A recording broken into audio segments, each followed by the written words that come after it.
Hello everyone, and welcome to my B&B Fan Club channel. I hope everyone is having a wonderful day. Before we begin, please hit the subscribe button and give this video a thumbs up. The rain pounded against the penthouse windows like 1,000 small fists demanding admittance. But the only sound inside the Forrester living room was Electra's rapid pull of breath as it caught in her throat.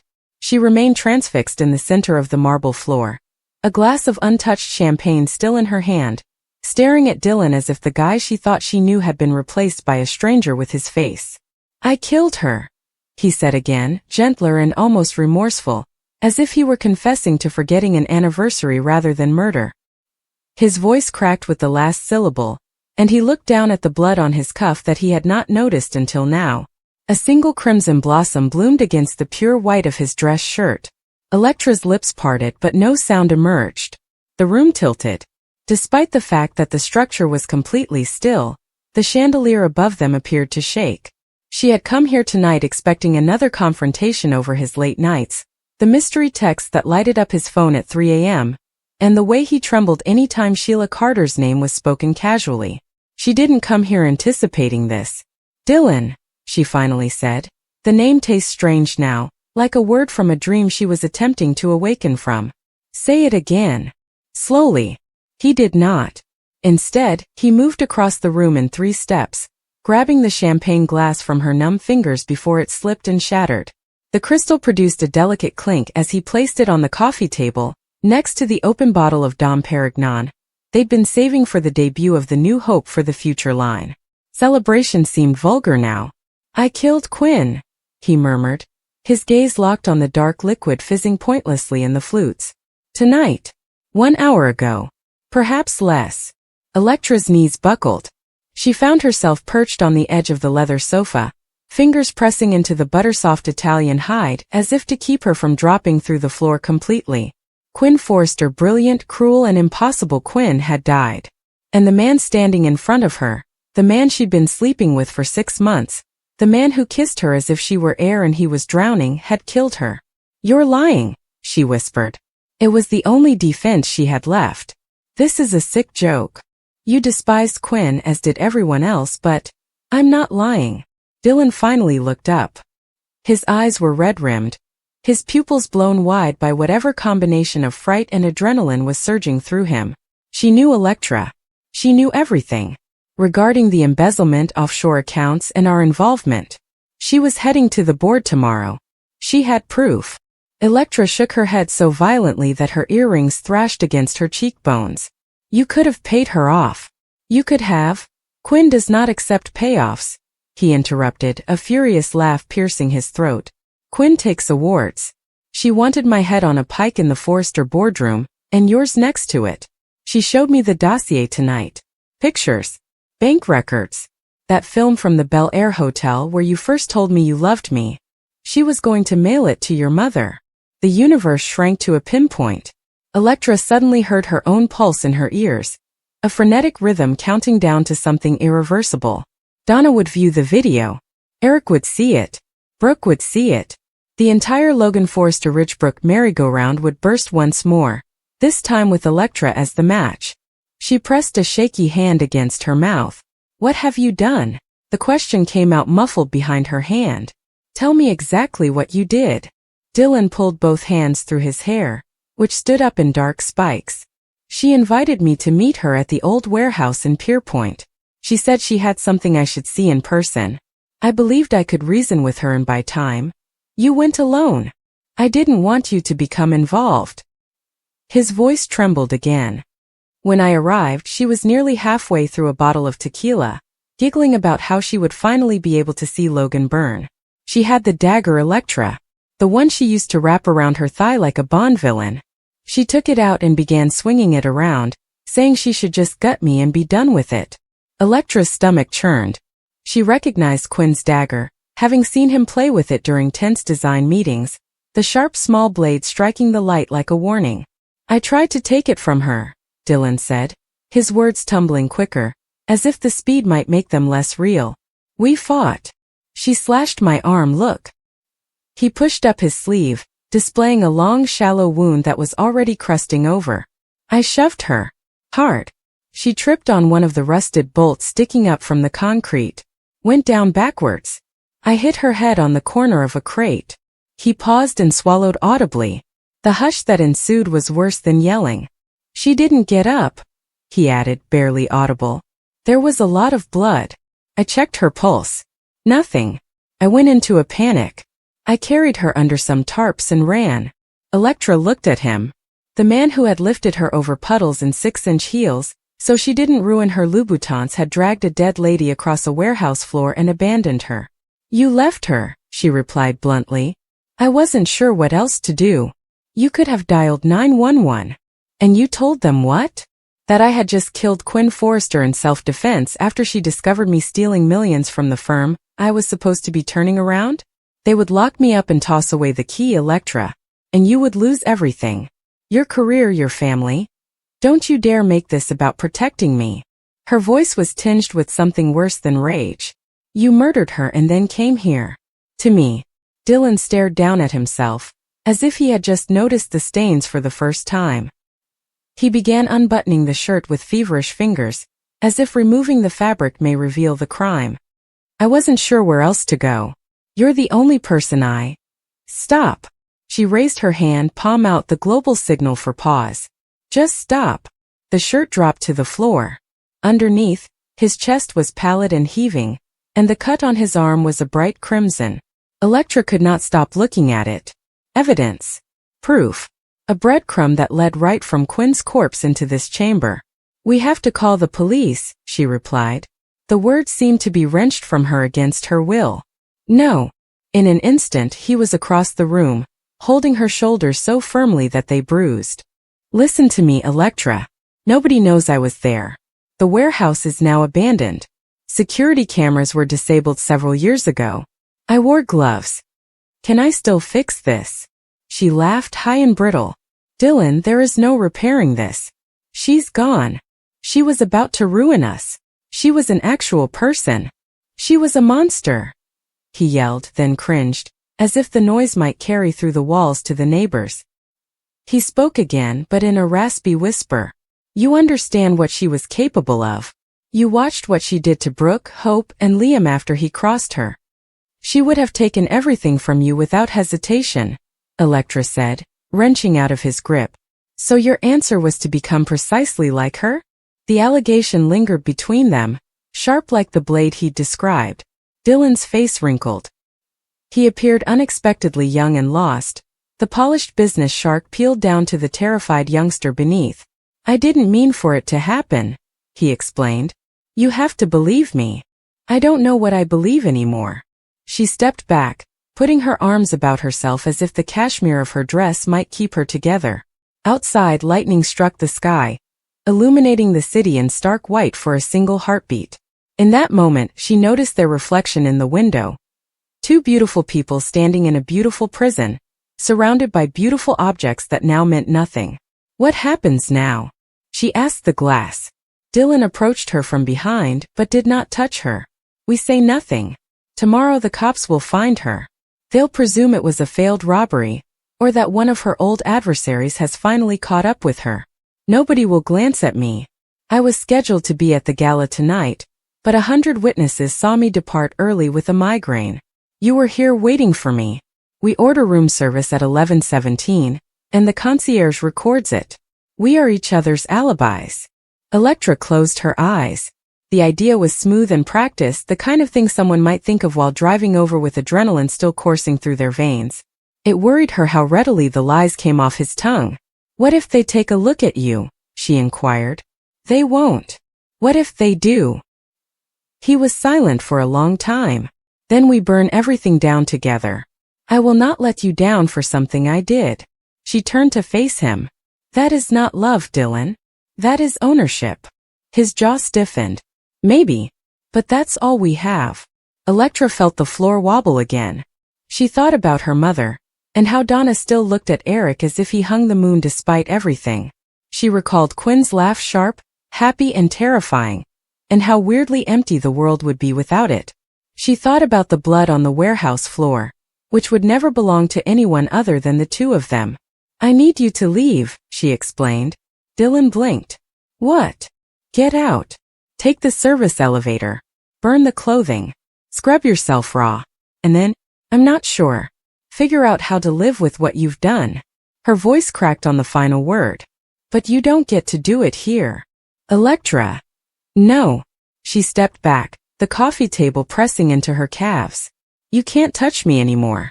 Not tonight. Maybe not ever. He looked as if she had struck him. Something shuddered behind his eyes, and the corporate mask slid back into position. You'll change your mind, he stated calmly. When the shock wears off. When you comprehend what's at stake. Maybe, she replied. But if I do, it will be my choice. Not because you determined for both of us that murder was the only option. He stared at her for a long time, memorizing her face in the same way that people do when they believe they will never see it again. He then scooped up his damaged shirt, tucked it under his arm and walked to the door. His hand hovered above the doorknob. I really did love you, he stated without turning around. The door snapped closed behind him. Electra stood in the profound silence for what seemed like hours. The champagne had become flat. The rain was still lashing the windows. Quinn Forrester lay cooling on a concrete floor somewhere in the city, and the man who murdered her was free because Electra had let him go. She picked up her phone with trembling hands. Her thumb paused over Ridge's name, then Brooks, and finally 911. In the end, she called none of them. Instead, she unlocked the balcony doors and went outside into the storm. The wind blew her hair across her face as she grasped the railing. Below, Los Angeles sparkled like a spilled jewelry box, oblivious to the reality that one of its brightest, most lethal gems had just been shattered. Electra turned her face toward the rain and let it wash over her, cold, clean, and punishing. She reflected on confessions, consequences, and the narrow, delicate boundary between victim and accomplice. Tomorrow she would determine what type of woman she would be. Tonight she simply let the storm try to wash the blood off her hands, despite the fact that she had not touched them. Not yet. The words lingered in the air long after Dylan had spoken them, as if sound itself refused to move on. Electra did not react right away. Her thoughts simply froze. The room felt smaller and tighter, as if the walls had leaned inward as the phrase formed. I killed her. He had said it quietly, without drama, without tremor. Just a straightforward confession delivered with such composure that Electra's blood ran cold. She waited for him to clarify, laugh, or retract his statement. Dylan's gaze remained fixated on the floor, and his fists were clasped together, knuckles white. She took a step back, nearly stumbling over the edge of the sofa. Dylan, what are you talking about? He did not glance at her. Electra, you need to sit down. Not until you tell me exactly what you just said. His chest rose in a hard breath, one that appeared to scrape its way out of him. I didn't want you to find out like this. Her heartbeat thumped in her ears. Find out what? Are you telling a sick joke? Because that's what it is, right? You can't possibly. It's not a joke. The assurance in his voice hit her like a slap. Electra's throat clenched. Part of her still believed that she misunderstood him, that the significance of his remarks was symbolic or exaggerated. Anything but literal. Anything but this. Who? She whispered. He swallowed. Ariana. Her world tilted. Ariana. Her sister. The name alone was enough to take the air out of her lungs. Weeks of loss, perplexity, unsolved questions, and hypotheses that never completely resolved rushed forward. Ariana's death was considered an accident. A tragic, odd series of events that no one could properly explain. Electra had repeated the events numerous times, looking for something that made sense and would help her cope with the loss. But this was worse than any theory she had conceived. Dylan, she said, her voice hollow this time. Ariana perished from a fall. He interjected. I know what they said. I understand what the reports indicate. I understand what everyone believes. But they don't know what you're entitled to know. He stopped, then forced himself to glance up. His eyes were red-rimmed, weary and despondent. Electra felt her heart pound as she said, I was there. What do you mean by there? His voice crackled. At the house. The night she died. Her thoughts raced backward, rebuilding the timeline.